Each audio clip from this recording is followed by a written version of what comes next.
Épisode numéro 77 du podcast de Passion MLB. Bonjour à tous et re-bienvenue cette semaine. Charles-Alexis Brisebois à l'animation. Avec, à mes côtés, une petite date ce soir, un simple tête-à-tête, Sébastien Berroir. Évidemment, c'est ta date de rêve, j'imagine. Là. Oui, je peux pas demander mieux. Là. Non, ça va être la plus belle soirée que tu vas avoir de toute ta semaine, là, je pense. Oui, peut-être de toute ma vie. Yes. Yes.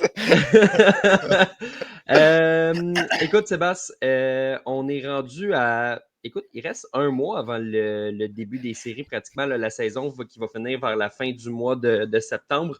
J'ai plus les dates devant moi. Si je ne me trompe pas, je pense que même les séries Wildcard commencent à la fin du mois de septembre. Ou ça Oui, c'est en commence à septembre. Oui, c'est ça. Ouais. Bon. Fait que ça approche dangereusement. Là, à ce point-ci, le classement il est assez significatif pour qu'on y donne de l'importance. Là. Oui, je pense que là, on peut commencer à en parler. Là. On commence. Hein? Oui, on commence à peine à en parler, mais ouais, on a des courses qui se dessinent, puis là, on voit vers où on s'en va. Il y a des équipes qui tranquillement se distancent pas pour le mieux, malheureusement, là, selon certaines circonstances. Il y en a qui ne sont pas chanceuses non plus, mais Ouais. vraiment, on voit quelles équipes risquent de se battre jusqu'à la fin puis de participer aux séries éliminatoires. Il va en avoir quelques-unes qui vont être encore là à la fin puis qui ne participeront pas, mais déjà, on voit lesquelles qui vont être là. Ça va être assez intéressant comme course. Et une des équipes qui va être au sommet de sa course pour essayer de gagner sa division pour la première fois depuis 2015, c'est les Blue Jays de Toronto. Donc, on va aller voir ce qui se passe du côté des Blue Jays. OK! Blue Jays! Let's play ball! Les Blue Jays de Toronto, des hauts et des bas. On s'attendait peut-être un petit peu plus durant cette séquence-là. Contre des équipes de moins bon calibre, en tout respect pour les Pirates, les Merlins-Pimpin et les Jumeaux. Écoute, une fiche de 4-4 contre ces équipes-là. Avant le résultat du match de ce soir, évidemment, on n'est pas devin, donc on enregistre en plein milieu du match. On ne peut pas savoir comment ça va se finir. La relève, plus que jamais, on l'a vu dans ces matchs-là, Sébastien, c'est ça, hein? C'est ça. C'est une session complète là, aujourd'hui. Oui, vraiment. Il y a beaucoup de mots, beaucoup de profondeur. Ouais. Straight to the point. Ouais. Et voilà. Je suis fier de moi. Tu fais bien. Mais on va y aller en profondeur parce que c'est ce qui risque de faire mal en séries éliminatoires. On n'est pas encore rendu là, mais il faut quand même commencer à y penser. Puis je sais que toi, à la date limite des transactions, tu avais quand même aimé ce que les Jays avaient fait. Moi, un petit peu moins. Dans un texte, je ne sais pas si tu t'en rappelles, je les avais mis un peu du côté des perdants. Pas que c'était catastrophique, mais je ne trouvais pas que. On avait adressé nos lacunes, mais peut-être pas de la bonne façon. Est-ce qu'on n'a pas voulu payer? Est-ce qu'on n'a pas été capable de payer parce que les prix étaient exorbitants? Ça, je ne le sais pas.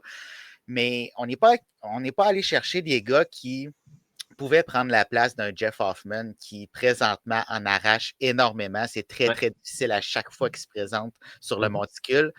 Puis on dirait que là, présentement, on n'a personne qui peut prendre cette place-là. Est-ce que c'est Anthony Dominguez peut le faire? Je ne suis pas sûr. Louis Varland, je ne suis pas sûr non plus. Donc, on est un petit peu pogné avec le personnel de lanceurs qu'on a parce qu'on n'est pas allé chercher des gars qui sont capables de lancer en fin de match à la date limite des transactions. Il y a des formations qui avaient déjà un closer qui sont allés en chercher deux autres. On pense entre autres aux Mets de New York, les Yankees. Ça a vraiment été un marché de releveurs, mais les Jays sont allés peut-être dans la deuxième catégorie, puis peut-être que ça pourrait faire mal à long terme. D'ailleurs, à ce niveau-là, il y a Jean-Michel qui demande est-ce que Hoffman va garder sa job en 9e manche? John Schneider a dit que jusqu'à preuve du contraire, c'est son closer, puis s'il y a une situation de sauvetage, il va l'envoyer. Mais ça ne veut pas dire que la situation va être la même la semaine prochaine. Mais comme tu l'as dit, encore là, la question, c'est si c'est pas lui, c'est qui? T'sais, le fait qu'Amy Garcia soit blessé, puis écoute, je ne m'attends pas à ce qu'il revienne cette année, ça, c'est une perte qui est importante. Peut-être qu'on comptait sur un retour à la date limite. C'est toujours un risque de compter sur un joueur blessé. Mais en ce moment, il y a quelques mois, je t'aurais dit, écoute, peut-être que tu peux donner ta chance à Yariel Rodriguez. Là, pas tant. Fait que c'est sûr que les options, tu peux avoir des options à la Alek Manoah, Trey Yesevich, mais je veux dire, si tu parles de closer en tant que tel, moi je parle juste en relève en général, mais si tu parles de closer, c'est une autre situation. Là. Je veux dire, ils ne vont pas amener Trey Yesevich comme closer en 2025. Là, pauvre gars, je ne voudrais pas être dans ce ce soulier. ne serait pas y rendre service. Non, c'est ça. Non, puis ton point de Yimi Garcia est bon parce que peut-être qu'on s'attendait à ce qu'il revienne, mais là, a besoin d'un deuxième avis avec un chirurgien qui est reconnu, Ouais. qui travaille dans l'équipe des Rangers du Texas. On s'attend à ce qu'il y ait une chirurgie, au moins quelque chose qui se passe qui va le faire rater le reste de la saison. Fait que oui, on n'a pas vraiment d'options sous la main en ce moment. Puis non, tu ne peux pas donner la balle à Yesavage en 9e. Tu ne peux pas faire la même chose avec Alec Manoah. Non. Puis c'est vrai qu'il va sûrement avoir un ou deux partants qui vont se retrouver dans l'enclos de relève. Mais est-ce que c'est ces gars-là qui vont terminer les matchs? Encore là, ça risque d'être difficile. Donc, on n'a pas les éléments en place présentement pour tasser Hoffman de là. Mais si ces performances de la sorte se poursuivent, on n'aura pas le choix. Tu as raison de mentionner que, tu sais, à la date limite, après la date limite, tu avais mentionné que les Blue Jays n'en avaient pas fait assez. Moi, je disais justement, tu sais, que, ben, tu sais, il n'y avait pas, ça n'avait pas été la meilleure équipe non plus, mais qui avait adressé leurs besoins, mais, tu sais, très, très de base. Puis là, en ce moment, on voit que c'est tough une saison de 162 matchs, puis se rendre jusque-là, puis ça te prend de la profondeur, il faut que tout fonctionne. C'est normal qu'il y ait des hauts, qu'il y ait des bas aussi dans ce genre de saison-là. Puis là, on le voit, là, en ce moment, ce n'est pas nécessairement un haut là, du côté de la relève. As-tu espoir que ça se replace? Bien, pour ce qui est de la relève dans son ensemble, je pense qu'on fait quand même du bon travail. Mais moi, ce qui m'inquiète, c'est Hoffman puis l'effet domino que ça va avoir sur les autres releveurs. Donc, j'ai encore beaucoup de doutes sur Hoffman. Donc, j'ai des doutes sur l'enclos de relève. Si Hoffman redevient le joueur qui a été dans ces années avec les Phillies, là, ça pourrait bien se passer. Mais là, c'est à lui de nous le prouver dans les prochaines semaines. Parce que s'il arrive dans cet état-là en séries éliminatoires, puis qu'on a les devants dans les matchs, on va être très nerveux. Puis, tu as besoin de tes releveurs en grande forme quand vient le baseball d'octobre. Si on fait un tour à la place du côté de la rotation ça va un peu mieux quand même. L'ajout de Shane Bieber aussi, évidemment, tu me diras que c'est un match. Évidemment, tu me diras que c'est contre les Merlins. Mais il a impressionné, Shane Bieber. Puis les Blue Jays peuvent se permettre de se dire, tu sais quoi, dans un monde où pas beaucoup de lanceurs partants qui ont été échangés à la date limite, ouais, peut-être qu'on a réussi à frapper un coup de circuit à ce niveau-là. Parce que si Shane Bieber maintient la forme, puis je ne suis pas en train de te dire qu'il va retirer 9 gars à chaque fois qu'il va se présenter sur le monticule, loin de là.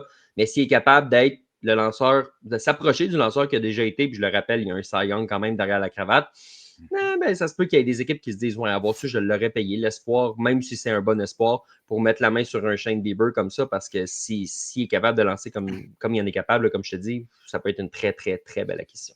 Certainement. S'il y a un match que tu voulais de la part de Shane Bieber, même si c'est contre les Marlins, c'était ce match-là. C'était quasi la perfection. C'est un excellent retour au jeu. On avait des inquiétudes. On ne savait pas dans quel état il allait arriver. Puis là, il nous a prouvé qu'il était capable de le faire. Puis oui, c'est les Marlins, mais je suis sûr que Shane Bieber, dans cet état-là, est capable de le faire contre les grosses formations du baseball majeur. Donc, c'est très encourageant pour les Jays. Puis on va avoir des décisions importantes à prendre parce que là, oui, on y va avec une rotation à 6. On n'ira pas avec une rotation à 6 en séries éliminatoires, ça va être une rotation à 4. Fait qu'il y a 2 joueurs qui vont se retrouver dans l'enclos ou qui vont être coupés de l'alignement des Jays. Puis ça va être de savoir lesquels. Ça va dépendre des performances d'ici la fin de la saison. Mais quand même, c'est encourageant. C'est un beau problème que John Schneider a sous la main présentement parce qu'il va choisir les meilleurs quand va venir le temps de jouer en séries éliminatoires. Et tu vois, on a déjà des indices de la part du gérant parce qu'il aurait très bien pu, aujourd'hui, mercredi, dire ben, c'est Shane Bieber qui va aller affronter les Twins. À la place, on se dit non, on va mettre Eric Lauer à la place et on va profiter de la journée de congé pour donner une semaine complète à Shane Bieber. Un, ça va lui faire du bien pour un lanceur qui revient d'une blessure. Mais deux, tu affrontes aussi les Brewers de Milwaukee, qui est un adversaire plus redoutable. Là, ça s'enligne pour être Shane Bieber, Kevin Gausman et Max Scherzer qui vont affronter les Brewers de Milwaukee. Par la suite, du lundi au mercredi, on a Chris Bassitt et José Berrios. Berrios qui pourrait lancer dès vendredi et qu'on décide de repousser dans un 4 jours supplémentaires, ce qui n'est pas une vilaine décision pour lui donner un peu de repos. Excusez. Et le match de mercredi, ça n'a pas été annoncé, mais probablement que c'est Eric Lauer qui va revenir parce qu'on sait d'ores et déjà qu'on prépare la série contre les Yankees de New York. Il y a un congé jeudi de la semaine prochaine et on revient par la suite avec une série de 3 matchs et c'est les mêmes 3 lanceurs que contre les Brewers de Milwaukee. Bieber, Gausman et Scherzer qui vont lancer. Moi, ce que ça me dit, Sébastien, c'est que, écoute, Milwaukee et New York sont des adversaires plus importants pour les Blue Jays que peuvent l'être les Reds de Cincinnati, évidemment. Surtout les Yankees qui sont des rivaux de division que tu pourrais croiser en série. Les Brewers, il faudrait que les étoiles s'alignent pour que ce soit en série mondiale. C'est pas impossible, mais c'est beaucoup moins probable que d'affronter les Yankees. Et là, si tu décides de leur mettre Bieber, Gausman et Scherzer d'en face, c'est pour aller chercher le plus de victoires possible, même si tu as déjà le prix d'égalité. Puis surtout, c'est pour envoyer un message aussi, là, parce que très clairement, tu regardes, là, c'est ces trois gars-là qui vont affronter les Brewers, qui vont affronter les Yankees. Le message est clair là, de la part du gérant. Ces trois gars-là risquent de lancer en séries éliminatoires. Hein. Si on comprend le message, là, si ça ne change pas, tout peut changer d'ici un mois, mais mettons que les séries commencent demain matin, là, j'ai l'impression que c'est le début de la rotation. Puis, exactement. Puis c'est la bonne décision parce que dernièrement, aux Berrios, c'est coup-ci, coup-ça. Son dernier départ, c'était beaucoup mieux, mais avant ça, c'était très difficile. Chris Bassitt, lui aussi, manque de constance. Donc, tu y vas avec les gars qui te donnent ce qu'ils ont à donner à chaque soir. Puis présentement, c'est ces trois gars-là. Tu sais, oui, Bieber le fait juste un soir, mais tu le sais qu'il est capable, comme tu l'as dit, c'est un récipiendaire du trophée Cy Young, donc il peut le faire sur une base régulière. Puis ça montre l'importance de ces prochaines séries-là. Contre les Brewers, on risque d'affronter deux très gros lanceurs. Ils n'ont pas encore annoncé, mais c'est ce qu'on s'attend. On va affronter Hunter Green contre les Reds. Puis là, après ça, c'est les Yankees. Donc, c'est quand même une bonne séquence pour les Jays. Il va falloir passer à travers ça pour se maintenir au sommet de la section. Puis ça va se faire par la rotation partante. Puis si la rotation partante continue à faire le travail, donne des manches, bien, il va y avoir des répercussions sur l'enclos de relève. On va leur donner un petit break puis un petit peu moins de pression sur les Hoffman puis les autres lanceurs. À ce sujet-là, il y a Olivier qui nous dit ici, pendant ce temps, les partisans des Yankees comme moi espèrent que les malheurs des Blue Jays continuent afin d'enfin pouvoir prendre le premier rang de l'Est de l'Américaine. Écoute, si je regarde le classement, il y a quand même quelques matchs qui séparent les Blue Jays et les Yankees. Ça va, tu sais, sur ces trois matchs-là, si les Yankees veulent finir par rattraper les Blue Jays, non seulement ça va prendre gagner la série, mais idéalement, ça va prendre un balayage aussi parce que les Yankees n'ont même pas le prix d'égalité contre les Blue Jays. Donc, si ça finit égal, ça veut dire que c'est les Blue Jays qui sont au-dessus. Donc, ça te prend une victoire de plus à la fin de la saison. Le chiffre magique donc augmente un petit peu plus si tu veux gagner cette division-là. Si tu veux espérer finir dans le top 2 pour éviter les séries wildcard, même si les dernières années nous ont démontré que ce n'est pas toujours un avantage, mais quand même, les équipes ne vont pas délibérément viser la série wildcard pour risquer de se faire éliminer. Fait que cette série-là va être importante. Ça va se passer dans le Bronx. Il va y avoir des gros lanceurs du côté des Blue Jays. Puis écoute, entre toi et moi, si John Schneider est capable d'aligner ses flûtes pour avoir certains partants, j'ai l'impression qu'Aaron Boone aussi est capable. Peut-être pas la ressource de la rotation à 6, il est capable d'aligner ses flûtes un petit peu pour décider de mettre certains gars en particulier contre les Blue Jays s'il trouve que c'est important. Oui, ben, ça va être important parce que tu l'as dit, oui, c'est pas nécessairement un avantage, mais est-ce que tu veux vraiment, du côté des Jays et du côté des Yankees, là, tu veux vraiment aller affronter un club de l'américaine présentement? Là, on sait quels clubs qui sont là. Dans un 2-3, admettons que tu affrontes les Red Sox de Boston avec Garrett Crochet, Brian Bayo, tu n'es pas sorti de l'auberge. Tu affrontes les Mariners, tu n'es pas sorti de l'auberge. Tu affrontes les Astros, les Tigers, je pense qu'ils vont se sauver de la ronde wildcard, mais quand même, toutes les formations qui sont là présentement, tu n'as pas nécessairement un avantage au monticule dans une courte série, donc tu veux t'éviter cette ronde-là. Puis c'est cette série-là en particulier qui va te permettre soit de te rapprocher dans le cas des Yankees ou de te distancer dans le cas des Blue Jays. Puis si les Yankees perdent cette série-là, probablement que ça va être terminé. Pour eux, dans la division, il va rester les Red Sox et les Blue Jays à gérer par la suite, mais au moins, ça va être ça de réglé. Si les Yankees, par contre, remportent la série, là, présentement, on est à 4 matchs en excluant le match de ce soir. Donc, on n'est pas loin, on se maintient, mais une défaite dans cette série-là, ça nous sort complètement de la course. 4 matchs, donc, comme on le disait, plus le prix d'égalité. Ouais. Donc, disons 5 matchs pour les besoins de la cause, mais sur le papier, ça dit 4. Je veux te jaser un peu Bernie Clement. C'est drôle, hein, on apprend que le gars, il a une micro-fracture à la main, puis on apprend qu'il a reçu des points de suture du côté de la jambe. Fait qu'écoute, fracture et point de suture, tu te dis, ben mon Dieu, est-ce qu'il s'en va sur la liste des blessés? Non. Est-ce qu'il joue ce soir? Non. Mais il est disponible sur le banc. Fait que ça veut dire qu'on donne au moins 6 manches de congé pour vivre avec tout ça. C'est fait différemment à un joueur de balle pareil. Oui. Pas tous, mais la plupart sont faits différemment. As-tu des contre-exemples? Hey, mettons, là, le premier contre-exemple qui me vient, là, c'est Anthony Rendon. Puis d'après moi, tu m'as vu venir. Ouais. Ouais. Il y en a quelques-uns comme ça, des petites princesses, là, mais il n'y en a pas beaucoup. Ouais. Puis Ernie Clement n'en est certainement pas une. Vraiment. Puis on le sait, là, il a toujours joué de cette façon-là. C'est pour ça qu'il est là d'ailleurs. Ouais. Il va tout donner sur un terrain de baseball, puis ça, c'en est une autre preuve. Il y a Matt qui nous questionne ici justement par rapport à Clement, mais aussi par rapport à Barger. Puis je pense qu'il faut en parler parce qu'il fut un temps où à chaque podcast, on disait il est exceptionnel, il est exceptionnel. Là, il a ralenti, ce qui était très prévisible parce qu'une recrue comme ça, qui s'habitue aux rigueurs d'un calendrier de 162 parties dans le baseball majeur, c'est pas toujours facile. Ça prend une période d'adaptation. Il y a des hauts et des bas. En ce moment, c'est un petit peu plus difficile pour lui. Moi, ce que j'aime, c'est que oui, une fois de temps en temps, tu lui donnes un congé, puis c'est correct, là, surtout contre les gauchers, mais il demeure dans l'alignement. Fait que c'est cet aspect-là de dire, même si j'ai une journée plus difficile, même si j'ai une semaine plus difficile, le gérant a confiance en moi, on me place, que ce soit dans la gauche ou dans la droite, excuse-moi, que ce soit au troisième but, peu importe, il a sa place malgré tout dans l'alignement, puis il continue d'apprendre. Mais il faut qu'il ait sa place. Si tu le sors de l'alignement, il ne sera pas capable de se sortir de cette mauvaise séquence-là. Puis tu l'as dit, cette mauvaise séquence-là est tout à fait normale. Il s'habitue au calendrier, puis les lanceurs adverses s'habituent à lui aussi, ils font les ajustements. Donc, c'est à lui maintenant de faire les ajustements en retour. La seule façon de les faire, c'est de jouer à tous les jours.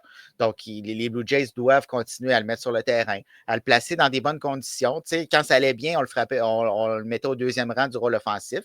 Là, on le descend dans ce rôle-là parce que ça va moins bien, moins de pression. C'est de cette façon-là qu'il va s'en sortir. Puis moi, je suis vraiment pas inquiet pour lui. Il y a Matt ici qui nous mentionne que tous les fans de Sébastien et Michael Kay veulent que les Yankees gagnent la série. La guerre Kay contre Sportsnet peut reprendre de plus belle. Je me demande si jamais il y a un balayage des Yankees, je me demande qu'est-ce que Michael Kay... Juste pour ça, je veux voir les Yankees balayer les Blue Jays, juste pour voir Michael Kay ce qu'il va faire. Parce que les Jays, si c'est les Jays, on sait ce qui va se passer. C'est le balai qui sort à chaque fois, c'est pas nouveau. Puis à la limite, il y aura un petit point, ce sera une chose, mais si c'est les Yankees qui balaient cette série-là, hey, si les deux équipes s'affrontent et qu'il y a un balayage en série, j'ai hâte de voir ce que Michael Kay fait. Non, mais ça, une série New York-Toronto, là, ça serait du bonbon. Là. Oui, il y a le New York-Boston, mais New York-Toronto avec. Il y a quelque chose là, dans les dernières années. Les séries sont. On vient d'avoir une série New York-Boston, puis on dirait qu'on n'a pas ressenti cette étincelle-là qu'il y avait eu dans les séries contre les Jays. Fait qu'il y a vraiment de l'effervescence. S'il fallait qu'on s'affronte au mois d'octobre, ça serait vraiment quelque chose. On dirait que ces équipes-là, les Yankees, les Dodgers, on dirait qu'ils ont le don de se créer d'autres rivalités. Parce que normalement, tu me dis, c'est Yankees, Red Sox, c'est contre les Giants avec les Dodgers, mais présentement, en effet, un Toronto-New York est plus attirant. Un San Diego-Los Angeles est définitivement plus attirant qu'un San Francisco-Los Angeles. Ces équipes-là ont le don de faire... Ici, là. C'était lui qui avait dit que c'était les Giants, c'était pas les Padres. Oui, c'est ça. Ben, en même temps, c'était probablement parce que c'est bon avec les Padres. Il voulait leur donner un petit coup là, pour leur rappeler, j'en donnais rien. Mais Mathieu Max Muncy, de toute façon, rappelle-toi avec les Giants comment c'était le fun avec quand il frappait des circuits contre Madison Bumgarner puis qu'il était fâché qu'il le regarde. Oui, c'est ça. C'était le fun, Bumgarner. Hein, pareil, il n'était pas boomer partout.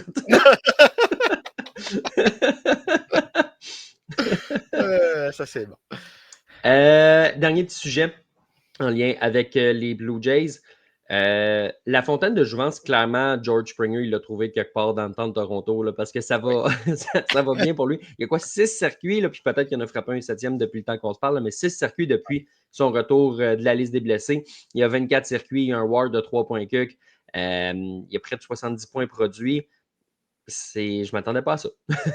Non, puis il a raté des matchs, il faut le rappeler. Là, sa fiche pourrait être encore plus reluisante. Non, vraiment, on ne s'attendait pas à ça. On s'attendait à ce qu'il soit plus longtemps sur la liste des blessés, qu'il joue moins souvent, puis qu'il n'y ait pas ces performances-là. Mais on dirait que le fait qu'on l'a sorti du premier rôle de l'alignement offensif, depuis ce temps-là, on dirait que ce n'est pas le même joueur. Ça lui a probablement enlevé de la pression, donné un petit boost parce que vraiment, ce qu'il fait, c'est extraordinaire. Puis on sait que ce gars-là est capable de performer en série. Il l'a fait par le passé. Il a de l'expérience. Donc, on sait qu'on va pouvoir compter sur lui au mois d'octobre.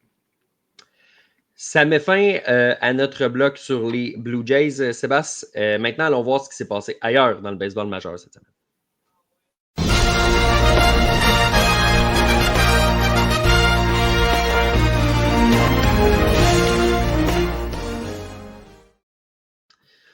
Chez les Orioles de Baltimore, il y a un receveur qui a signé à long terme et c'est pas Adley Rutschman. Samuel Basayo, ça fait des mois qu'on le dit, entre autres au podcast, parfois dans des textes aussi. Faut que les Orioles le rappellent, faut qu'ils le rappellent. Ils ont à peu près tous leurs receveurs blessés. Qu'est-ce que ce gars-là fait en bas? Nanana.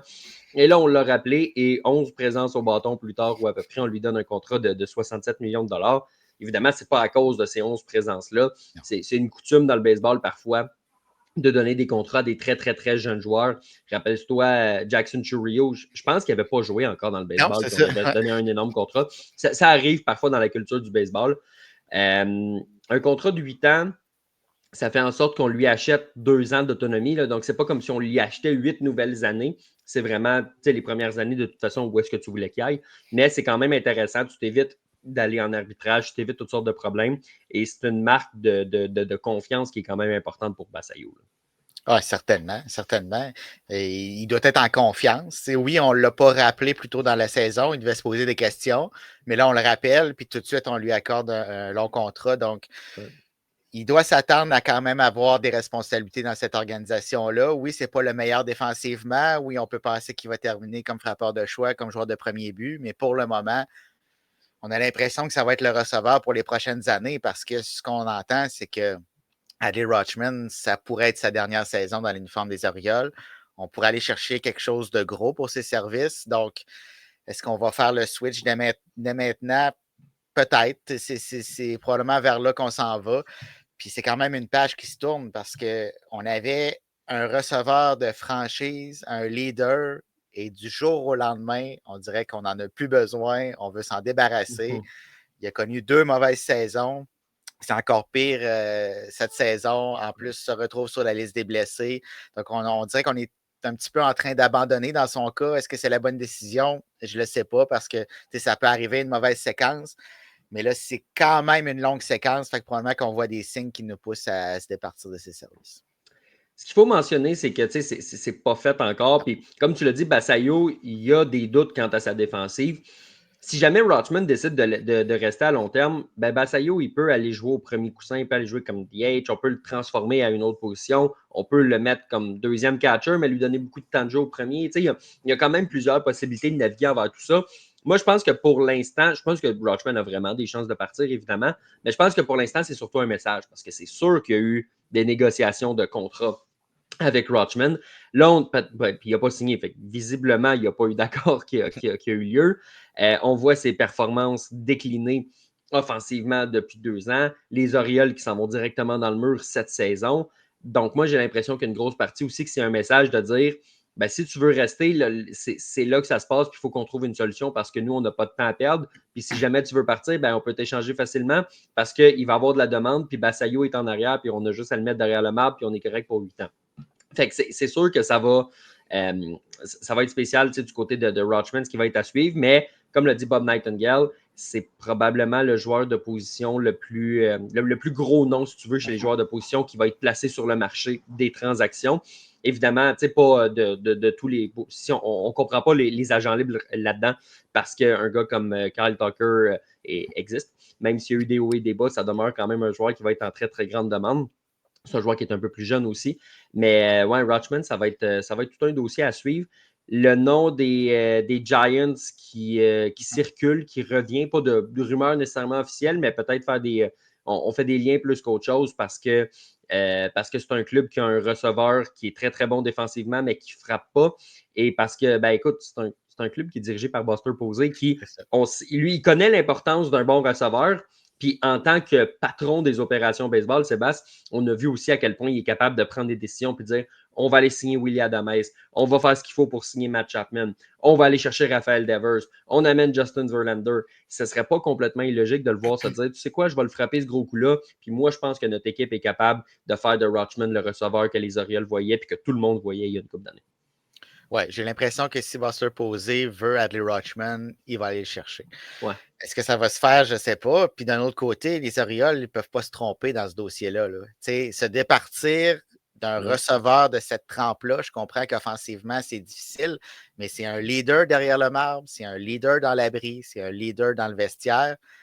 Puis là, tu vas aller mettre un jeune receveur dans cette position-là, alors que dans les prochaines années, tu veux gagner.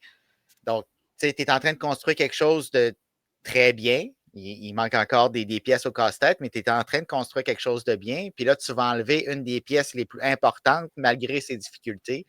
Ça pourrait changer complètement le visage de cette franchise-là. Tu sais, du tout au tout, on pourrait se retrouver directement dans le mur ou qu'avec ce qu'on va aller chercher, ça pourrait nous propulser. Mais on n'a vraiment pas le droit à l'erreur à Baltimore. Puis tu n'exagères pas quand tu dis on pourrait se retrouver directement dans le mur parce qu'en 2022, ça a été quoi le moment très, très, très précis quand les Orioles sont passés d'un club ordinaire à on monte en flèche, puis la seule raison pourquoi on manque les séries, c'est parce que le quart de la saison n'a pas été bon. C'est au jour près quand Adley Rutschman a été rappelé. Pas quand Gunnar Anderson est arrivé, puis pas quand Jackson Holliday est arrivé, puis pas quand Colton Cowser était là. C'était à la seconde près quand il est arrivé. Donc, écoute, il peut changer une franchise et je pense qu'un changement d'air, peut-être pourrait lui faire du bien. C'est comme tu dis, ça coûte très cher. Puis, Matt nous demande ce serait quoi les éléments pour les Giants. Ça coûte très cher. C'est sûr que des Bryce Eldridge puis les gros espoirs comme ça seraient demandés de la part des Orioles. Puis voici la difficulté que je vois, Sébastien, dans le dossier, c'est que il reste 2 ans avant l'autonomie d'Adley Rutschman. Le temps va jouer par la force des choses contre les Orioles parce que si tu ne l'échanges pas cet hiver, que tu commences la saison et que tu as un bon début de saison, tu ne l'échangeras pas. Puis là, si tu te retrouves l'hiver prochain, que tu es à 1 an de l'autonomie, ben là, ça va être plus dur de l'échanger parce que tu ne veux pas aller chercher un receveur de franchise pour le perdre dans 1 an. Moi, je pense que il y a des joueurs que tu peux échanger en te disant on va peut-être le perdre. Si c'est un Adley Rutschman et que tu vas le chercher, c'est parce que tu as l'idée de le signer. Et d'habitude, les joueurs ne veulent pas signer à 1 an de l'autonomie parce que là, c'est un monde de possibilités. Et surtout pour un Rutschman qui l'a eu plus dur dans les dernières années, peut se dire je reconstruis ma valeur avec une nouvelle équipe, puis après ça, je frappe le marché, puis je m'en vais. Fait que j'ai l'impression que si tu veux l'échanger, le timing parfait, c'est vraiment cet hiver. Mais c'est ça le problème, c'est que cet hiver, c'est proche là, pour prendre ce genre de grosses décisions-là. Peut-être que les dirigeants des Orioles sont plus loin dans leur pensée parce que ça fait longtemps qu'ils travaillent le dossier. Mais comme je te dis, ça arrive vite cet hiver, puis il faut que tu sois décidé si tu l'échanges, puis il faut que tu te dises mon Dieu, je vais-tu le regretter? Un receveur de franchise, ça peut changer la game. Là. Ah, exactement. On n'échange pas Raphaël Devers, là. On échange Adley Rutschman. C'est pas la même game du tout, là. Puis, tu sais, moi, je me dis, pourquoi pas y aller avec ce duo-là de Rutschman-Bassayo? Tu l'as mentionné tantôt, Bassayo, tu peux le placer au premier coussin. Tu peux le placer comme frappeur de choix. Tu sais, moi, si j'ai à choisir entre Rutschman et Anderson, c'est Anderson qui part. L'impact est beaucoup moins grand pour un joueur comme Anderson qu'un joueur comme Rutschman. Un receveur qui ne frappe pas, mais qui est autant leader derrière le marbre, ça a une valeur qu'aucun autre joueur de position peut avoir. Puis là, on va s'en départir en sachant très bien qu'on peut se tromper. Puis oui, on va aller chercher des espoirs probablement. Mais est-ce qu'on a besoin d'espoir à Baltimore? Je ne crois pas. On est rendu à passer au prochain niveau et aller chercher des lanceurs partants de qualité. Donc, est-ce que ça va nous aider pour les prochaines années? Je ne suis pas sûr. Olivier apporte une nuance intéressante, puis je veux la soulever. Pourtant, c'est ce qu'ont fait les Padres et les Yankees avec Juan Soto, d'échanger un gars à 1 an de l'autonomie. Olivier, tu as raison. Pour moi, il y a des différences dans le dossier. Premièrement, les Yankees savaient qu'il y avait des chances de le conserver, puis on l'a vu, là, je veux dire, il était dans le dossier jusqu'à la fin. Donc, comme je l'ai dit, il y a des joueurs pour qui tu peux prendre ce pari-là, mais il y a des joueurs que tu peux pas nécessairement. Puis pour moi, un receveur, ça rentre là-dedans. Parce que, sur un receveur de franchise, du moins, parce que tu apprends à travailler avec tes lanceurs. C'est pas juste que Juan Soto, qui est pas super bon défensivement, puis qui est là vraiment pour son coup de bâton. Rutschman, c'est et le coup de bâton, et la relation avec les lanceurs. Donc, tu ne veux pas aller chercher ce gars-là qui ait une certaine période d'adaptation pour se mettre à travailler avec tes lanceurs et que là, du jour au lendemain, il s'en va quand ça commence à bien aller. Donc, pour moi, il y a une différence qui est là. Et surtout, les Padres, ils ne voulaient pas échanger Juan Soto. Ils voulaient le prolonger et Scott Boras, il l'a dit, il allait réussir à le faire. Finalement, écoute, le propriétaire est décédé, puis on a décidé qu'on ne pouvait pas maintenir une masse salariale aussi élevée du côté de San Diego dans un marché qui est bordé à l'ouest par l'océan, au sud par le Mexique, à droite par le désert, puis au nord par Los Angeles. On s'est dit, ben écoute, il n'y a pas de possibilité d'expansion de base de partisans. Fait que c'est un trop gros payroll pour nous. On échange Juan Soto du côté de New York, puis ça a été ça. Mais c'est une bonne question. Mais pour moi, c'est ça les différences dans le dossier. Là, je ne sais pas ce que tu en penses, Sébastien. Oui, puis si on se projette dans 1 an, puis que c'est les Giants, par exemple, qui vont le chercher, comme on le mentionnait, Est-ce qu'un an plus tard, on est capable de se battre avec les gros marchés qui vont le vouloir à l'autonomie? Je ne suis pas sûr. Dans le cas des Yankees, on savait qu'on était là, qu'on pouvait se battre jusqu'à la fin. On a passé à une garde-robe de la mère de Soto de pouvoir le garder, mais on le savait qu'on pouvait être là jusqu'à la fin. Les Giants, est-ce qu'ils peuvent être là jusqu'à la fin dans une négociation? Je ne suis pas sûr.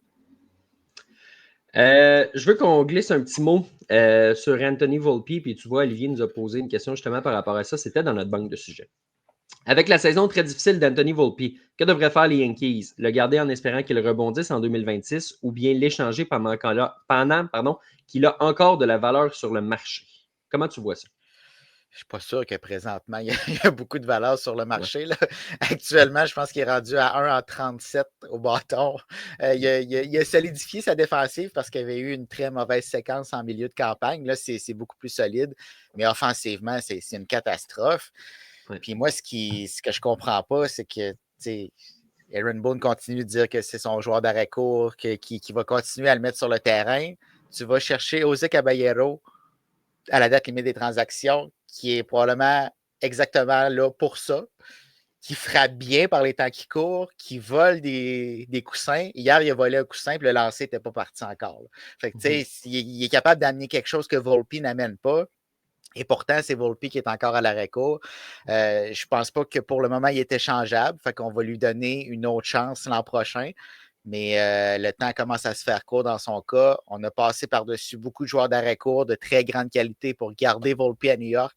Je pense que la corde va être un petit peu moins longue l'an prochain, mais pour le reste de la saison, il va avoir encore des chances. Rendu en séries éliminatoires, par contre, j'ai l'impression que le gérant, s'il a à le tasser, va le tasser parce que là, on est là pour gagner des matchs. Moi, j'ai une question pour toi.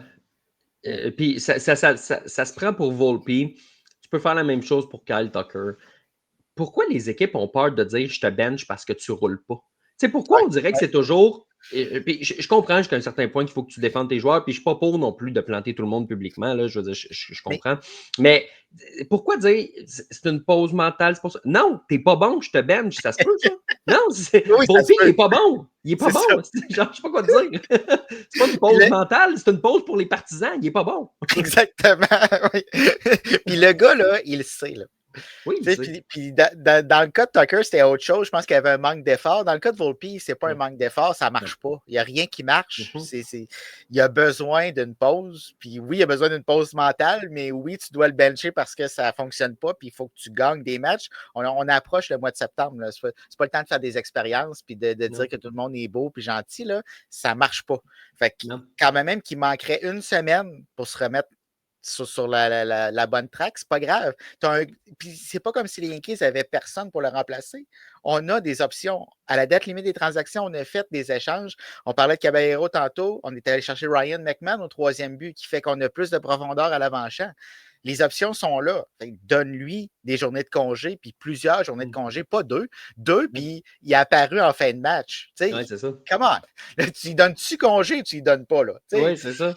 Puis, on parle souvent avec les Yankees de l'imputabilité, puis du gérant qui protège Jazz Chisholm quand il s'endort sur les buts, puis Austin Wells quand il ne sait plus à combien de retraits, puis écoute, on peut les retracer, là, toutes ces erreurs-là qu'il y a eu. Mais c'est un peu ça aussi, là, c'est le message que tu envoies en disant ah, ben on lui donne une pause, puis c'est correct là, de lui donner une pause aussi, mais si tu t'envoies le message en disant non, je te bench parce que ça ne fonctionne pas, c'est un message que tu envoies à lui, puis c'est un message que tu envoies aux autres. Parce que là, le message, c'est ah, ben écoute, si ça ne fonctionne pas, ben on va me donner une pause pour moi, mais mon retour est sécurisé après. Non, punis tes gars si ça ne fonctionne pas. Tu es les Yankees de New York, tu es dans une course aux séries. Ah, exactement. Puis il y a aussi le double discours. Tu sais, Jason Dominguez, là, lui, il se fait bencher parce que ça marche. Ouais. Puis lui aussi, c'est un gros espoir des Yankees, là, comme Volpe l'était. Là. Mais lui, il n'a pas de chance. Puis il n'a jamais eu de chance depuis qu'il est arrivé avec les Yankees. Volpe en a eu 72 depuis qu'il est arrivé à New York. Puis il continue à avoir des chances. Puis tu parlais d'imputabilité. Tu n'as pas besoin de le planter en public nécessairement. Là. Le gars le sait. Ça ne marche pas. Puis comme je le disais tantôt, ce n'est pas un manque d'effort. Donc, c'est juste une question que présentement, il ne performe pas. Donc, il n'y a pas d'affaires sur le terrain. Il ne mérite pas ce temps de jeu-là. Non. Je suis d'accord avec toi. Un peu plus tôt aujourd'hui, tu as écrit un texte, je n'ai pas le titre devant moi exactement, mais ça tournait autour de le MVP des Yankees n'est pas Aaron Judge. Fait que je t'offre la chance de t'expliquer. Oui. Ben, c'est surtout pour la période depuis l'absence d'Aaron Judge et son retour au jeu. Ouais. Cette séquence-là appartient à Giancarlo Stanton. Si Giancarlo Stanton n'avait pas été dans l'alignement des Yankees, premièrement, les Yankees ne sont pas dans le portrait des séries éliminatoires présentement, puis ils ne sont pas proches non plus.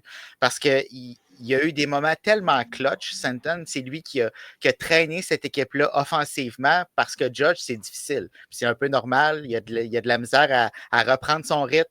Il a été blessé. Il n'est pas capable de jouer défensivement. Il n'est pas habitué à être DH de façon régulière. Donc, c'est très, très difficile. Mais pendant ce temps-là, c'est Stanton qui a maintenu cette équipe-là à flot. Ce qui fait que c'est le joueur qui a été le plus utile à son équipe depuis cette absence-là. C'est lui qui fait en sorte que présentement, les Yankees sont en séries éliminatoires. Puis, on n'oublie pas le début de saison d'Aaron Judge. Là, c'était tout simplement exceptionnel. Il était sur une autre planète. Ouais. Mais sans Giancarlo Stanton, les Yankees ne sont pas là présentement. Moi, je le répète là, dans le cas de Stanton. Oui, il gagne trop cher. Puis oui, il y a eu ses mauvais moments. Mais Stanton, on va lui donner dans les moments importants, souvent en séries éliminatoires, il s'est très souvent levé. Et surtout, c'est un gars qui n'a jamais. Il n'y a pas de controverse autour de Stanton. Non. Il n'a jamais critiqué les médias. Il n'a jamais envoyé promener les partisans. Il n'a jamais eu une énorme chicane avec son gérant ou avec un coéquipier ou avec Aaron Judge ou peu importe. Là, tu vois. On lui demande d'aller jouer dans droite une fois de temps en temps parce que Judge, c'est probablement le seul gars qui peut le déloger du poste de frappeur de choix. Et il le fait. C'est pas parfait, mais tu sais, il le fait puis il est content de le faire pour aider l'équipe. Puis c'est un vétéran qui est important, Stanton, dans ce club-là. Ah, tellement, tellement. Puis c'est probablement le joueur qui gère le mieux le marché de New York. J'ai rarement vu un joueur recevoir autant de huées dans ses mauvaises séquences, avoir la pression de son directeur général qui lui dit qu'il va se blesser. Puis comme tu as dit, il n'y a jamais eu de controverse. Et il aurait pu l'envoyer promener, mais solide. Ryan Cashman. Là. Puis il aurait été totalement en droit. Là, c'est un professionnel qui travaille fort, puis ton directeur général s'en va dire que tu vas te blesser dans la saison parce que tu te blesses tout le temps. Là. Il aurait pu embarquer là-dedans, mais il ne l'a jamais fait. Puis lui, il répond par ses performances sur le terrain quand c'est le temps. Fait que là, si tu ne penses pas que Aaron Judge est le MVP des Yankees, j'imagine que tu penses que Cal Raleigh va gagner le MVP dans l'américaine? Bien, premièrement, Stanton ne peut pas vraiment voler de vote à ces deux gars-là parce qu'il n'a pas assez joué cette saison. Il est arrivé trop tard dans la campagne. Donc là, ça nous ramène à Judge et Raleigh. Si on regarde les statistiques, c'est même pas serré. Là. Ça s'en va à Aaron Judge malgré sa dernière séquence. Là, il faut considérer aussi le fait que Cal Raleigh est un frappeur ambidex et agit à titre de receveur. C'est là que ça va jouer. Parce que si tu prends juste la moyenne, la puissance, l'OPS, Judge mène largement sur Cal Raleigh. Mais c'est la facette défensive, la facette du poste de receveur qui peut faire en sorte que Cal Raleigh peut ravir ce titre-là. Mais lui aussi a connu une baisse. Fait que on dirait que les deux ont connu une petite baisse en même temps, ce qui fait que, selon moi, Judge reste au-dessus de Raleigh, mais c'est toute une course, ça. Puis Raleigh, quand il frappe un circuit, est-tu l'autre bord ou est pas l'autre bord? C'est incroyable ce qu'il est en train de faire. Oui. Moi, ce que je vais te dire, là, je trouve qu'on ne met pas assez d'emphase sur le trophée Hank Aaron. Le trophée Hank Aaron est remis à chaque année au meilleur frappeur, pas au MVP, au meilleur frappeur. Donc, mettons que pour moi, la question, c'est tu peux envoyer un des deux gars au bâton, t'envoies qui? Pour moi, la réponse, c'est Aaron Judge. Je trouve qu'on ne met pas assez d'emphase sur ce trophée-là parce qu'il est important. Le meilleur frappeur de ta ligue, c'est important. Mais pour moi, le MVP, c'est Cal Raleigh. Puis, tu sais, oui, il y a l'aspect que c'est un receveur, la défensive est super importante. Il y a l'aspect qui frappe en bidex. Il y a l'aspect qui est... Tu sais, la MLB aime récompenser les records aussi. Hein? Tu sais, Aaron Judge, là, je veux dire, l'année qu'il en a frappé 62, je veux dire, on s'entend que c'était le candidat logique, même s'il en avait frappé 60, mais il a battu le record de l'américaine, c'est une chose. Là, on vient de battre un record pour un receveur. Puis si Cal Raleigh s'approche de cette marque-là, puis qu'il en frappe 60 ou 61, puis qu'il joue dans les eaux de Roger Maris, puis qu'il s'approche aussi d'Aaron Judge, ça va faire partie par la force des choses de la conversation. Mais écoute, pour moi, un receveur qui réussit à faire ça, pour moi, ça mérite le MVP. En plus, bon, tu sais, on a vu l'an passé que un MVP peut gagner, un frappeur de choix, excuse-moi, peut gagner le MVP. Mais là, si Aaron Judge joue de plus en plus aussi comme frappeur de choix, par la force des choses, c'est un autre élément qui va jouer contre lui. Mais il en demeure pas moins que j'ai l'impression que si Cal Riley continue comme ça, parce qu'il peut s'effondrer dans le prochain mois, puis finir avec 52 circuits, on ne le sait pas. Mais s'il continue comme ça, j'ai l'impression que Riley va le gagner le MVP. Puis il y a aussi la facette, est-ce que c'est le joueur le plus utile ou c'est le joueur par excellence? Dans le sens que est-ce que c'est le meilleur joueur cette saison ou c'est le joueur qui a été le plus utile à son équipe? Sans ce joueur-là, cette équipe-là n'est pas là. On ne sait pas toujours de quelle façon les Je voteurs. crois que là, les deux équipes sont à peu près à la même place au classement. Oui, exactement, exactement. C'est sûr que ce n'est pas les mêmes formations. Là. Ils ont des éléments, mais quand même, je ne sais pas jusqu'à quel point ça fait partie du vote. Donc, il y a ça à considérer, mais de voir ces performances-là de la part d'un receveur, là, ça, c'est vraiment pas arrivé souvent. Écoute, tu bats le record comme ça qui avait été établi par Salvador Perez. Tu le bats, tu en as 49, tu en as 50. On est en août, là. On l'a dit, il reste un mois à cette saison-là. Il est sur le rythme d'Aaron Judge pour rattraper 62. Fait que, non, moi, je suis vraiment impressionné de ce qu'on voit par celui qu'on surnomme Gros Cul. C'est quand même drôle hein, que ce soit Gros Cul qui. Oui, Gros Cul peut être le joueur par excellence de la saison 2025 dans la Ligue américaine. Moi, j'adore ça parce qu'il a décidé de comprendre c'était quoi son surnom. Tu sais, t'as Shohei Ohtani avec ses pubs qui sont toutes lichées, c'est super beau, puis lui, il est comme « Bonjour, je m'appelle Gros Cul, voici des toilettes. » Tu sais, genre, tu sais, c'est ça pareil, son contrat de publicité, c'est pour des toilettes portatives. Tu sais, moi, j'adore le personnage, il joue à Seattle, c'est pas sexy pantoute, il pleut tout le temps là-bas, les gens sont en maudit à Seattle parce que la température est pas belle. C'est pas la Californie toute, mais lui, il embrace ça, là, si tu veux. Là, il est vraiment dans cette culture-là de dire, ben, écoute, j'appartiens à Seattle, puis s'ils veulent m'appeler Gros Cul, ben, qu'ils m'appellent Gros Cul. Puis ça finit là. Juste pour ça, on peut lui donner le titre aussi. Là. Oui, c'est ça. Ben, il va avoir le meilleur surnom de l'année, si jamais ça existe. Ben, oui. Ben, tu viens de l'inventer, là. Oui, c'est ça. Ben, tu sais, écoute, ils vont. Mais jusqu'à preuve du contraire, il va le gagner jusqu'à temps qu'il prenne sa retraite. Hein. Puis il n'y aura pas de voters fatigue, là, parce que moi, je trouve ça excellent comme ça. Un petit mot sur Abraham Toro, qui a été désigné pour assignation par les Red Sox. Pas nécessairement une surprise parce que c'était vraiment difficile pour lui dans les 2 derniers mois. Chapeau à lui pour, avoir accepté de revenir dans les mineurs à Boston, puis de se dire, ben écoute, tant qu'aller n'importe où, puis probablement que s'il y avait une offre des majeurs, il l'aurait pris, évidemment, là. Mais tant qu'aller n'importe où, écoute, on me connaît dans l'organisation, je suis probablement juste à une blessure de pouvoir revenir. T'sais, ça se peut que Nate Lowe, là, il se blesse éventuellement puis qu'on ait besoin d'un premier but encore. Je veux dire, tout le monde s'est blessé au premier but à Boston, fait que c'est pas impossible que ça continue. Puis chapeau à lui pour avoir été, en première moitié de saison, le frappeur dont les Red Sox avaient besoin. Là, on cherchait un premier but quand Devers ne voulait pas y aller, puis que ça ne marchait pas, puis qu'on ne savait pas qui mettre. On a rappelé Toro, qui était capable de jouer au premier but, mais ce n'est pas sa position naturelle non plus. Il s'est acquitté de la tâche. Il a été le frappeur dont le club avait besoin. Puis sans lui, les Red Sox ne sont pas autant dans la course aux séries parce qu'il a permis d'aller chercher des victoires qui sont importantes au mois de mai puis au mois de juin. En plein ça. C'était vraiment le fit parfait. Quand les Red Sox en avaient besoin, il a répondu présent. Puis dans son cas, c'est un petit peu le jour de la marmotte. C'est souvent comme ça. Abraham Toro, début de saison exceptionnel. Avec les Aces d'Oakland, c'est la même chose. Ben oui, c'est lui qui avait eu, je pense, le plus de coups sûrs derrière. Dans un mois. C'était le mois de mai. J'ai un gros blanc. Là, il joue à San Diego. Il frappe juste des coups sûrs. Luis Arraez. Oui, Luis Arraez, merci. Je pense que derrière Luis Arraez, c'est celui qui avait eu le plus de coups sûrs dans la ligue. Puis ça, il avait été DFA aussi au mois d'août. Fait que sa saison, ça ressemble, tu as raison. Oui, exactement. Donc, c'est un peu la même chose, mais comme tu l'as dit, il n'est à pas grand-chose de revenir. Puis oui, peut-être une blessure de Nate Lowe, mais Nate Lowe ne continuera pas à frapper comme ça tout le reste de la saison. Ce n'était pas pour rien qu'il était disponible. Ça n'allait pas bien. Il va retomber dans une séquence où ça va être plus difficile. Puis peut-être qu'à ce moment-là, Abraham Toro pourrait revenir. Il est dans l'environnement de l'équipe. Il est là, il attend juste une autre chance. Puis peut-être que ce nouveau vent de fraîcheur, d'être rappelé, ça va lui donner le petit boost qu'il a besoin, comme en début de saison. Hey, on est sur le cas des Red Sox. Je veux qu'on glisse un petit mot sur Roman Anthony. On le sait à quel point il est bon. Les Red Sox aussi le savent parce qu'ils ont prolongé son contrat. On l'a vu dans le Bronx que la grosse scène là, de la grande rivalité entre les méchants Red Sox et les méchants Yankees, ça y a pas fait bien peur. Tout le monde qui est dans son entourage là, dans le coin de Boston est d'avis que c'est un gars qui a 20 ans mais la maturité d'un gars de 30. il va faire mal longtemps aux équipes de la oui. division, hein, même si les divisions changent. Là. Mais Ouais, les clubs qui vont se retrouver dans la division des Red Sox, là, ouais. et mon Dieu, qui va leur faire mal longtemps parce que c'est tout un joueur de balle.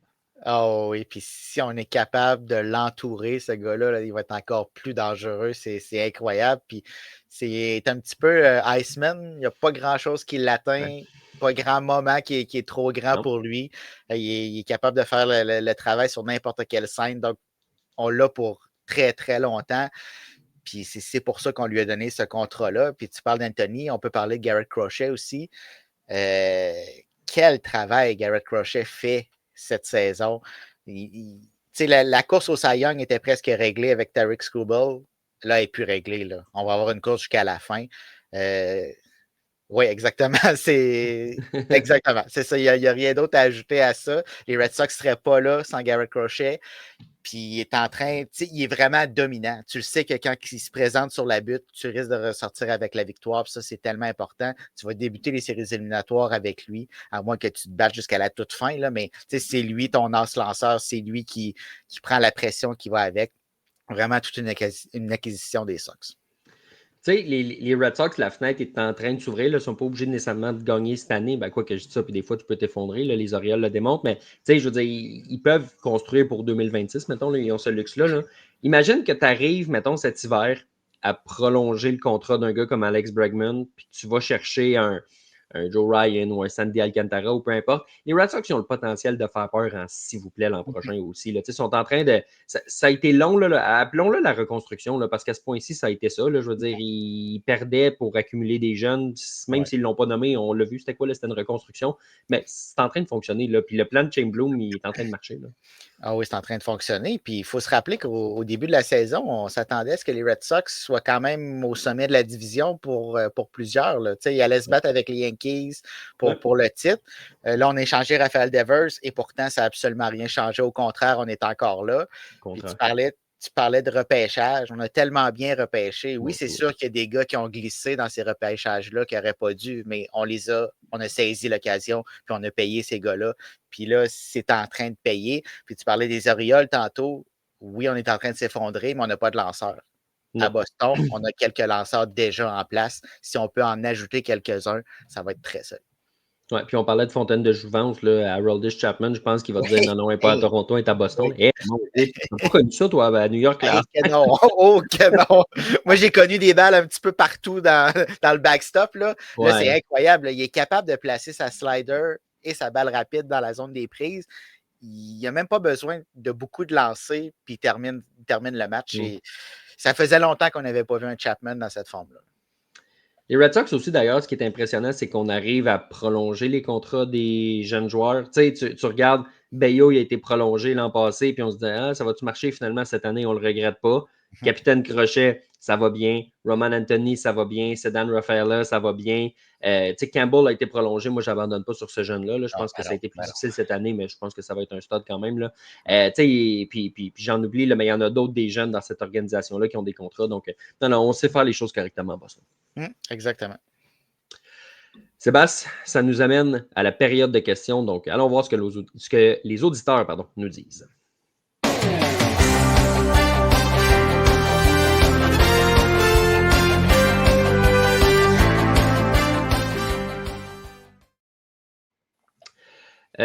On a le fameux jeu, un joueur sur le terrain, un joueur sur le banc et un joueur qu'on coupe. Là, c'est à toi de commencer, par contre. C'est à moi de commencer. Je ne l'ai pas vu encore, là, mais c'est à toi de commencer. C'est les closers cette semaine, des all-time closers, en fait. Il y a Mariano Rivera, il y a Trevor Hoffman et Billy Wagner. Écoute, à tout seigneur, tout honneur, là, j'ai bien de la misère à ne pas mettre Sandman comme partant. Là, si t'allais ailleurs, je pense que je fermais le live, je m'en allais, c'était terminé. Ben, sérieusement, en tout respect à Wagner, je pense qu'ils sont placés en ordre. Tu sais, je pense que Mariano Rivera est le partant. Probablement que j'ai Hoffman au lieu du banc, je vais dire dans l'enclos, tiens. J'ai probablement Trevor Hoffman dans l'enclos et Billy Wagner, même s'il y a eu une super... Les deux autres ont été trop dominants. Ils ont représenté une génération, mais ils ont représenté aussi l'excellence. Là, c'est les deux plus grands sauveteurs de matchs de l'histoire en termes de matchs sauvegardés aussi. Ouais, je pense que je vais y aller Rivera comme partant et Hoffman sur mon banc. Ouais, j'ai exactement la même chose. Hoffman est, comme tu dis, il est dans l'enclos. Il Ouais. attend juste que Rivera ait la série qu'il y a eu contre les Diamondbacks parce que c'est la seule fois où ça s'est mal passé dans C'était son toute cas. une fois, par exemple. Oui, c'était toute une fois. Oui, Mm. ouais, c'est un mauvais souvenir, mais bon. C'est ça. Il a tellement été dominant à l'exception de cette série-là. Il n'y avait rien à faire contre Mariano. Là. Il y avait sa cutter qui t'arrive à l'intérieur pour les gauchers. Il n'y avait absolument rien à faire. Hoffman aussi, très, très belle carrière. Donc oui, il était pas mal dans le bon ordre. Hey, je vais t'en faire un start bench cut un peu inspiré de ça. Je vais l'adapter un peu, mais sur les musiques d'entrée. Fait que Enter Sandman pour Mariano Rivera, Hell's Bells pour Trevor Hoffman. Puis écoute, Wagner, je ne sais pas c'est quoi sa tune, mais permets-moi d'entrer Welcome to the Jungle de Eric Gagné dans la discussion. Fait que classe-moi ces 3 chansons d'entrée-là. Oh. Bon, Mariano, autant pour sa chanson que pour ses performances. Là. Ça va rester numéro 1. C'est comme emblématique. C'est comme plus gros que ce que c'est en réalité. Je vais y aller avec Welcome to the Jungle en deuxième, suivi des Hells Bells. J'aime bien Welcome to the Jungle, mais le Hells Bells était le fun aussi. Tu sais, les cloches au début qui rentrent. Ça fait penser un petit peu, tu sais, hey, j'ai vraiment de la misère avec les noms ce soir. Le nouveau closer Joanne Durant, voyons. Ça commence aussi, tu sais, avec les cloches. Il y a quelque chose de le fun quand ça commence avec des cloches, mais ouais, Welcome to the Jungle, c'était très, très, très emblématique. Puis écoute, en 2003, si tu es un frappeur dans cette division-là, probablement que tu as encore des PTSD en entendant cette chanson-là. Tu te dis, mon Dieu, je ne vais pas me rendre au début, puis tu es tout seul dans ton salon rendu à 50 ans. C'était quelque chose de Welcome to the Jungle. Mais Joanne Durant, là, c'est pas mal. Tu sais, là, ça, c'est comme une autre génération là, qu'on vient de parler, mais cette génération aussi, il n'y a rien qui bat ça. Là. Oh, pour moi, Timmy Trumpet, Narco, ça bat. Oui, OK. Moi, je la place devant, mais OK. Ouais, ben écoute, c'est un bon. C'est la première pour moi qui la cote, mais non, Narco, c'est complètement fou. Là. Puis surtout en plus, quand Timmy Trumpet s'est pointé et qu'il est venu ça, faire la toune. Ah non. Puis tu sais, Edwin Diaz, quand cette chanson-là est comme devenue hot l'année où avant qu'il devienne agent libre, puis qu'il était vraiment hot, là, puis que systématiquement, quand il entrait, ben écoute, mon compte Twitter, c'était juste des tunes de Narco parce que tout le monde publiait la vidéo. C'était intense, la vague Narco. Pour moi, c'est dur à déloger. Oh oui, c'est sûr et certain que c'est intense. Il y a peut-être aussi les effets lumineux et tout qui font que l'entrée de Ren était peut-être un petit peu plus intimidante ou un petit peu plus spectaculaire. Mais c'est vrai que c'est deux entrées pas mal à part dans les dernières années. D'ailleurs, en parlant des Mets, là, Ryan Helsley, là, je veux dire qu'il l'a pas pantoute depuis les Mets, mais c'est-tu moi ou il l'avait à Saint-Louis aussi? Là, mais de mettre Hells Bells, justement, là, ça prend des couilles. Là. Oh, oui. Ça, j'aurais pas pris ça. Moi, il y en a d'autres bonnes tunes. Oui, ça en prend encore plus pour le mettre à New York. Tu sais. Tu le mets à Saint-Louis, c'est une chose. Tu sais. Oui, tu as une certaine pression, mais tu es à Saint-Louis. Là, tu es dans la grosse pomme, puis ça va pas bien. Fait que, c'est comme ça ajoute quelque chose à. Ouais, c'est ça. Il se met de la pression, c'est son problème. Là. Il y a personne qui a demandé et qui l'a obligé de mettre ça. Là. Non, pas en tout. Hey, on continue sur le sujet, on dévie un peu. Je te prends peut-être flat-foot, mais toi, tu es un closer, tu rentres sur quoi? Oui, tu me prends vraiment flat-foot. Parce que moi, j'y ai déjà pensé, évidemment. Là, puis il y a une couple d'années à BPM, quand je faisais des chroniques avec Max Vanout, il y a une année qui avait dit, au lieu d'avoir un petit thème, vous allez rentrer sur une de vos tunes. Fait que ça m'a permis d'y réfléchir. Moi, c'était Hell to the King de Avenged Sevenfold. OK. Moi, si tu l'as en tête. Là. Oui, je l'ai en tête, oui. Mais ça, pour les Angels, là, tu sais, qu'eux autres, ils viennent de ce coin-là, puis que le guitariste, il a un tatou des Angels ou quoi que ce soit. Moi, si je joue pour les Angels, puis que je suis un closer, c'est sûr que je mets Hell to the King. Ça fait très closer, hein. C'est ça, ça fait très closer. Moi, je vais me laisser une semaine, puis je vais vous revenir la semaine prochaine. C'est bon, ça. Je vais évaluer mes options. Là. Parfait, parce que ça, c'est pas un dossier qu'il faut prendre à la légère. Là. Ta chanson d'entrée, là, c'est important, puis il ne faut pas que tu te dises de niaiserie. Non, exactement. J'en dis tellement que là, ça va être la seule fois que je vais me retenir. Fait que tu vois, je respecte ta décision. C'est bon. Parlons baseball. Matt qui nous demande ici, est-ce que les Phillies sont encore dans un mode all-in malgré la perte de Zach Wheeler? Oui, mais ça va être plus tough. Oui, exactement. On n'a pas le choix. On Non. a fait des mouvements de personnel à la date limite des transactions pour ça. Puis là, il nous arrive une bad luck. On doit continuer. Puis c'est next man up.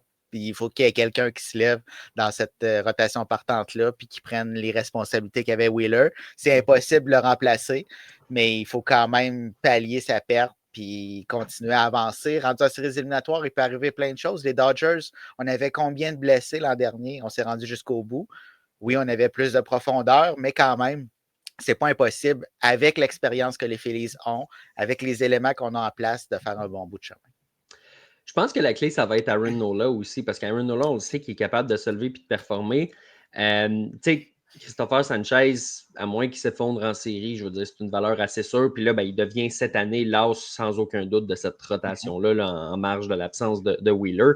Fait que si tu au moins tu as Sanchez puis tu as Nola, puis que tu peux contribuer avec les autres qui sont là, tu peux quand même être une équipe dure à jouer contre dans un 2-3 parce que tu peux quand même avoir deux gros lanceurs, surtout si tu y vas avec un balayage puis que tu gagnes deux fois. Mais la clé, c'est Sanchez, mais la grosse clé, ça va être Aaron Nola. Là. Puis il n'y a pas une grosse saison, il s'est blessé. C'est un peu une saison oubliée, mais tu le sais, Sébastien, comme moi, comment ça marche dans le baseball, puis surtout comment ça marche à Philly. S'il va chercher des gros départs en série, là, on s'en fout. Ah, C'est tellement pas important. tout ça va être oublié. Ah, C'est le moment présent. Rendu au mois d'octobre, c'est le moment présent. ouais. Puis c'est le genre de gars qui est capable de se lever, comme tu l'as dit. Puis tout va reposer un petit peu sur Sanchez dans le sens que la plus grosse pression va être sur lui. Mais s'il y a un backup comme Nola tout juste derrière lui, ça lui enlève un petit peu cette pression-là. Est-ce que Nola va être capable de performer comme il l'a fait par le passé? S'il revient de blessure, on va voir. Mais quand même, on a les gars qu'on veut en place, à l'exception de Wheeler, bien sûr.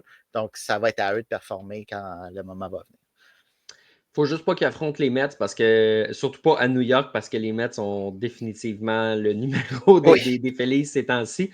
Ben, quoi que je dis ça, les Phillies risquent de toute façon de finir devant au classement, mais bref, je parierais pas trop vite contre les Phillies. C'est un club qui a quand même beaucoup d'expérience. Ça fait 3 ans de suite qu'on fait les séries. Cette année, ce sera la 4e, vraisemblablement. Moi, puis l'environnement de Philadelphie est aussi complètement fou en série. Là.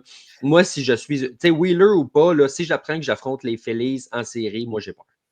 Ah, certainement. Je suis allé en saison contre les Ouais. Yankees, puis ça ne m'aurait pas tenté de jouer. Là. C'est dans le Non. sens que c'était déjà intimidant. En Ouais. séries éliminatoires, je ne l'ai pas vécu, mais on l'a vécu à la télévision. Là.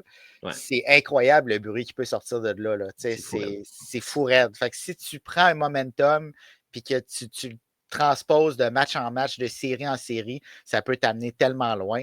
Puis on a l'attaque pour donner un break à nos lanceurs. C'est sûr qu'en séries éliminatoires, les points sont plus réduits, mais quand même, on a cette attaque-là qui est capable de faire le travail. Il y a certains matchs que peut-être qu'on va être capable de gagner par une grosse marge. Les matchs plus serrés, ben là, ça va être autour des lanceurs de faire le travail. Petite question de Matt ici sur les Dodgers. Dans les dernières semaines, est-ce que les Dodgers peuvent être vraiment le candidat numéro 1 pour la Série mondiale malgré qu'ils ne jouent pas avec la soif de gagner? Comment tu vois ça, cette saison-là à Los Angeles, d'une saison qui devait être historique? Oui. Ben, ça devait être historique, mais on s'attendait quand Ouais. même à ce que ça soit difficile par moment. Ouais. Puis moi, la seule chose, la soif de gagner, je l'ai vu dans la série contre les Padres quand les Dodgers étaient à domicile. Pas la dernière série, mais l'autre d'avant. Fait que je pense qu'on est capable d'appuyer sur les bons boutons quand c'est le temps, ce qui me fait croire qu'on va être capable de le faire au mois d'octobre. Mais c'est sûr que par moment, on voit peut-être un petit laisser-aller qui nous fait croire qu'on pourrait prendre des soirées de congé à certains moments. Mais moi, j'ai l'impression qu'avec cette expérience-là qu'on a, puis avec la préparation qu'on a depuis le début de l'année, tout ce qu'on fait, c'est miser sur le mois d'octobre. Toutes nos décisions sont en fonction du mois d'octobre. Ouais. Fait que je pense que quand le mois d'octobre va arriver, on va être capable de mettre la switch à on. Mais s'il faut que les Padres remportent la division, puis qu'on se retrouve dans un match wildcard, dans une série wildcard, ça va vite. Puis ça pourrait se terminer très rapidement. Ce ne sera pas simple pour les Dodgers, mais c'est un club qui a les ressources. Si les gars sont en santé, c'est les champions défendants. Je ne peux pas croire que Shohei Ohtani ne voudra pas gagner une deuxième bague. Puis une, vraiment, où on va se dire, il ne s'est pas fait traîner par son équipe pendant tout le mois d'octobre. Hey, te rappelles-tu l'an passé quand la MLB cachait ses statistiques? Que, tu sais, normalement, quand tu cliquais sur l'application, sur un joueur, tu es supposé avoir les statistiques en série, puis ses stats étaient tellement mauvaises, puis c'était le poster boy qui venait d'arriver à LA qu'on avait mis ses stats en saison. Mais ça, c'était une erreur. Oui. Non, moi je crois beaucoup aux coïncidences d'ailleurs. Oui, je sais, toi, t'es comme ça. Oui. Non, mais Judge, il y avait des mauvaises séries, puis ça le mettait là, qui frappait pour 2-17. Oui.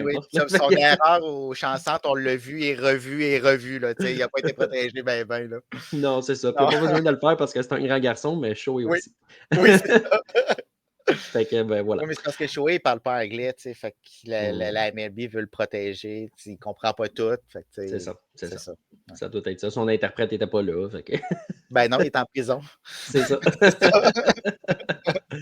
D'ailleurs, pas de nouvelles de son histoire de poursuite de son projet immobilier. Non, ça risque de suivre son cours ou de mourir de sa belle mort. J'ai l'impression que ça va être ça. Publiquement, du moins.